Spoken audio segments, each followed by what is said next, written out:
پہلے میں اس رقوی صاحب جو بیرسٹر صاحب بات کر رہے تھے کہ کیا اسٹیبلشمنٹ اتنی مضبوط ہے کہ وہ تمام پولیٹیکل پارٹیز کے اگینسٹ کھڑی ہو جائے گی، الیکشن نہیں کروائے گی؟ جی بالکل ہے، اور اس کی ہمیں نظر آ رہا ہے کہ بلاول بھٹو زرداری صاحب بڑے گرج برس کے سوات میں کہتے ہیں بجٹ پاس نہیں ہونے دیں گے، پھر وہی بلاول بھٹو صاحب جب بجٹ پاس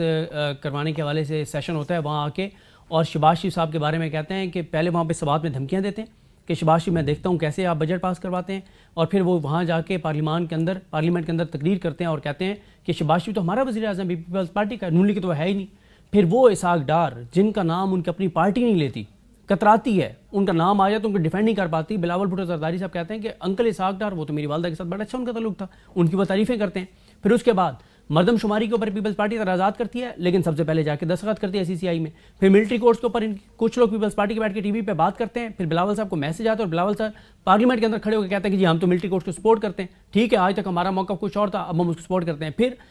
پیپلز پارٹی جو ہے وہ کسی اور کو نگران وزیر اعظم بنوانا چاہتی تھی، بن کوئی اور جاتا ہے، پھر اس کے اوپر اعتراض کا بیان جاری کرتے ہیں خورشید شاہ صاحب اور اس کی بھی تردید کر دی جاتی ہے۔ تو اسٹیبلشمنٹ اتنی مضبوط ہے، اور اسٹیبلشمنٹ اس لیے مضبوط ہے جب بدقسمتی سے ہماری پولیٹیکل پارٹیز اور ان کی جو لیڈرشپ ہے جب ان کے کرپشن کیسز ہوں گے تو وہ کمپرومائزڈ ہوں گے۔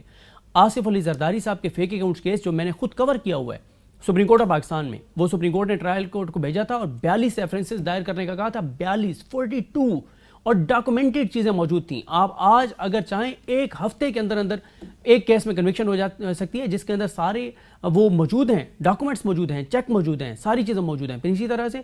جو توشہ خانہ کے اندر سے جو گاڑیاں لی گئیں، اب وہ کیسے پکڑا گیا تھا؟ گاڑی ایک تو چلو گاڑی لی نہیں جا سکتی تھی نا، پھر اس کے بعد زرداری صاحب نے جب نواز شریف صاحب کو وہ گاڑی دی تھی کیونکہ نواز شریف صاحب کو وہ گاڑی پسند تھی، 99 میں ان کے پاس تھی، جب وہ مارشل لگا اور وہ باہر چلے گئے واپس آ کے میرے صاحب نے کہا وہ ایک گاڑی ہے وہ مجھے بڑی پسند تھی، انہوں نے کہا کوئی مسئلہ نہیں ہے دے دیں نواز شریف صاحب کو، اس کے پیسے فیک اکاؤنٹ سے گئے تھے، وہ ایک الگ کیس ہے۔ تو اس لیے پولیٹیکل پارٹیز بدقسمتی سے جب وہ عوام کے ساتھ تعلق جوڑنے کی بجائے اپنے ذاتی مفادوں پر، مجھے بتائیں 16 ماہ میں بیرسٹر صاحب کا ماشاءاللہ ہم ان سے قانونی باتیں سیکھتے ہیں، بیرسٹر صاحب بتائیں کوئی ایک قانون بتائیں جو براہ راست عوام کے لیے اس پارلیمنٹ نے قانون سازی میں بنایا ہو، ایک قانون بتا دیں کہ یہ وہ قانون ہے جس کا براہ راست عوام کو فائدہ ہوئے، کوئی ایک بتا دیں۔ 16 ماہ میں ٹوٹل فوکس اپنے معاملات، NRO، ذاتی معاملات، ذاتی مفادات کے اوپر آئے کہ جب سپریم کورٹ پر حملہ کرنا تھا اس وقت تو ارجنٹ اجلاس بلا لیا گیا کابینہ کا، رات کو بھی آ کے اجلاس بلا لیا، جب 400 لوگ ہمارے کشتی میں ڈوب گئے وہاں پہ اس وقت تو اجلاس نہیں ہوا، اس کے اوپر تو کچھ نہیں ہوا۔